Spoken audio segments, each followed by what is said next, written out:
টাকা, কত পয়সা, কত রাস্তায় খরচ হয়। আল্লাহর রাস্তায় দান করিলে আখেরাতে জমা হয়। দানকারীর ওই মাতা পিতা আল্লাহ সুখে রাখো কবরে, নূরের টুপি মাথায় দিয়া উঠাইও জাহাসরে। বেলাল এলান করলেন, গোটা মদিনা মানওয়ারার লোক মসজিদে নববীকে ধরলেন। বেলাল বললেন, ও মদিনার আনসার মুহাজিরেরা, আগামীকাল জঙ্গে তবুকে যেতে হবে।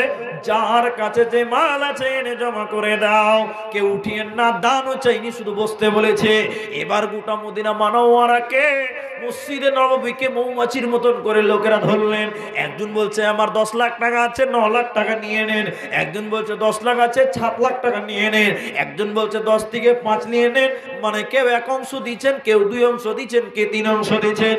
আর হযরতে আবু বকর এইরকম একটা ঝোলা ব্যাগ নিয়ে এসে আল্লাহর নবীর সামনে ঝরঝর করে দিলেন। কয়েকটা আপনার দেনার দিরহাম ছিল, কিছু গম ছিল, আর কিছু ছিল অল্প কিছু মাল এনে এরকম ঝরঝর করে ঢেলে দিলেন।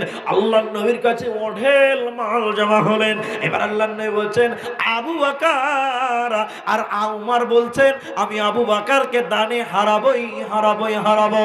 এবার আল্লাহর নবী বলছেন, আবু বকর শ্বশুরকে বলছে জামাই, আবু বকর তুমি বলো, আবু বকর তুমি বলো, আবু বকর তুমি বলো, আজকে তুমি কি দান করলে বলো।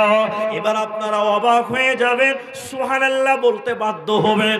সুবহানাল্লাহ বলতেই হবে এমন একটা কথা জবাব দিলেন। হযরত আবু বকর বললেন, ইয়া রাসূলুল্লাহ, ইয়া হাবিবাল্লাহ, আপনি জানতে চাইলেন আমি কি দিলাম, তবে শুনিলেন।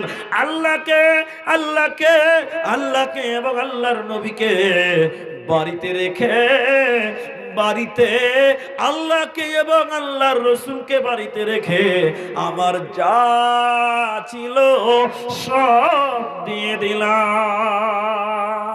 সুবহানাল্লাহ।